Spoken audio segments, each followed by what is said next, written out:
MLB's Torpedo bats have ignited a spirited debate. Are they a groundbreaking innovation or merely an early season fad?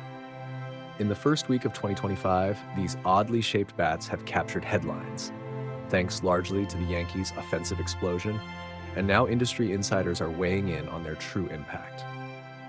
Some writers, like Mintz, are enthusiastic about any technological innovation that gets people talking.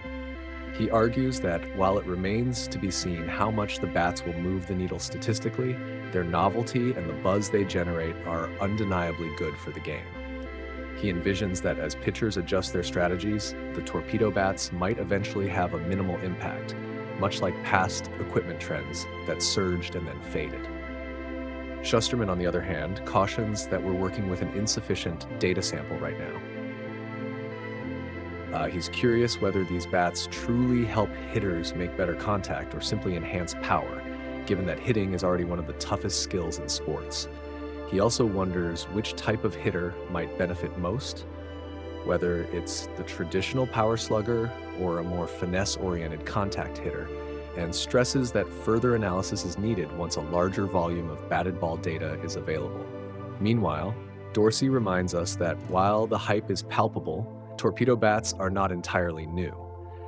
Customizing bats has long been part of baseball's evolution, from axe handles to various grip modifications, and many players have already experimented during spring training.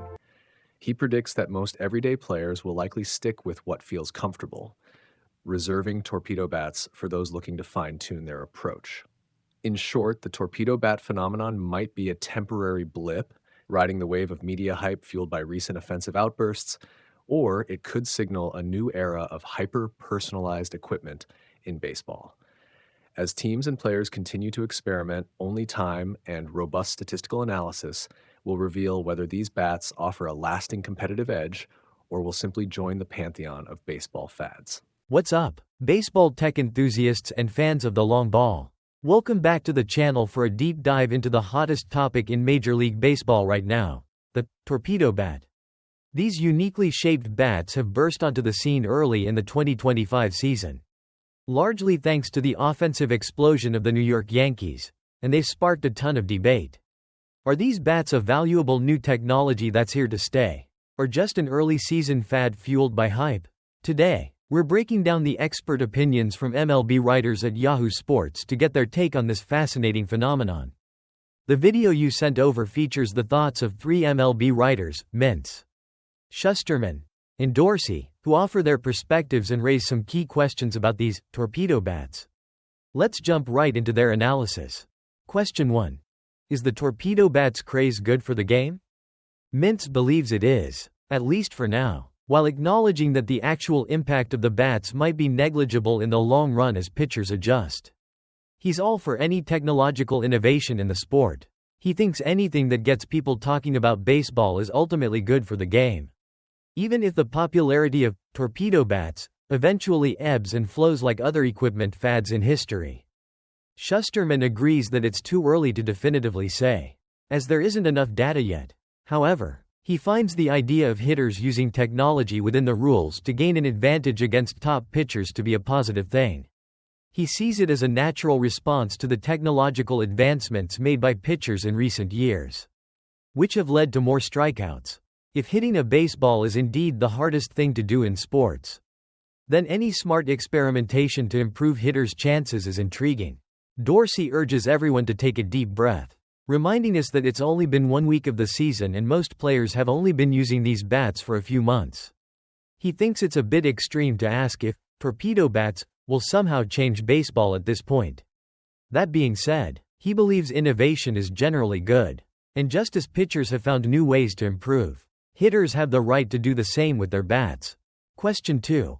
What was your initial reaction when you saw the Torpedo bat? Mintz admits he was somewhat underwhelmed in person, noting that the visual isn't as striking as he expected. He mentions that bats with unusual shapes aren't entirely new to baseball, often seen in practice or even games. However, he did find the Torpedo bat, used by Jazz Chisholm Jr., to look the most extreme in the pictures he's seen. Shusterman found the bats to look especially unusual on TV at certain angles but less so at others. He's looking forward to seeing them in person to get a better sense of their actual difference. His main takeaway was surprise that these bats were being unveiled so prominently during the regular season rather than during spring training, which he considers a more natural time for experimentation. Dorsey's initial reaction was that they aren't that much different from a standard bat. Having seen a few in person, he thinks that unless you're really paying attention, you might not even notice. He suggests that some people might have a distorted image in their minds based on potentially photoshopped versions they've seen. Question 3. Is this real innovation or overblown hype? Mintz believes it's both. He attributes the initial surge of attention to hype, fueled by the Yankees' powerful lineup against a potentially weaker Brewers pitching staff. However, he does find the technology itself compelling and intuitive, suggesting it will benefit certain types of hitters while not being a good fit for others. He finds the idea of custom bat fittings, scientifically engineered for each player, to be the most interesting and innovative aspect. Shusterman acknowledges that it's still unknown how effective these bats will be over a larger sample size. However, he argues that they do qualify as significant innovation, given that bat shapes have remained largely the same for decades. And now we're seeing a noticeable physical change that has captured the attention of the baseball world and beyond. The degree of their impact is yet to be determined, but the strong reaction suggests it's resonating with people. Dorsey leans towards overblown hype. He points out that players have been customizing their bats for decades with things like axe handles and hockey knobs, all designed to improve comfort and swing speed. He believes the current attention is largely due to the Yankees' offensive performance against the Brewers and suggests waiting for a significant sample of data before drawing any conclusions. He even mentions that the Brewers gave up a lot of runs in their next game against the Royals, suggesting the Yankees might have just faced some bad pitching. Question 4. What questions do you still have about torpedo bats? Mintz is curious about the design process, specifically the roles of teams, players, and bat manufacturers. He also wonders if teams will start developing their own proprietary bats. From an informational standpoint, he wants to see a significant sample size of batted ball data to determine if players using these bats are recording more barrels and higher exit velocities compared to last season. He's also interested in how pitchers are adjusting their approaches and whether certain types of hitters are better suited for torpedo bats. Shusterman echoes the need for a large enough data sample. He's curious to know if the bats are helping players make more contact overall or primarily enhancing the quality of contact for more power. He also wonders which types of hitters, power hitters seeking more contact or contact hitters seeking more power, are more likely to succeed with these bats. He notes the challenge of tracking the usage of torpedo bats across the league but believes it will be on everyone's radar moving forward. He also emphasizes the need to look beyond the Yankees' initial performance.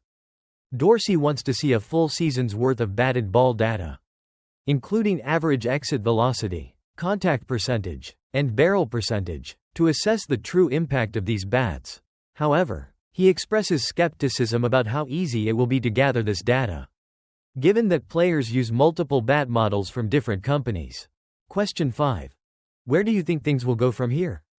Mintz predicts that more teams and players will start trying out torpedo bats, a trend that is already underway. He believes the league will monitor the situation to ensure no rules are being broken, but he doesn't expect any significant rule changes, while he thinks the initial hype might fade by the end of April in the big leagues. He anticipates a welcome financial boost for bat manufacturers as these bats become available for purchase. Shusterman expects a large wave of players to experiment with torpedo bats, with some finding quick success and sticking with them, while others might abandon them after a few hitless games. He raises the important point that the ball itself is a major factor in the offensive environment, and if torpedo bats become mainstream, it will be interesting to monitor league-wide offensive statistics in relation to recent years, keeping in mind the potential influence of the baseball itself. Dorsey believes more players will test the torpedo bats, but he expects the everyday conversation around them to fade in the coming weeks as the season progresses. He doesn't anticipate any rule changes, as the bat dimensions are within MLB guidelines.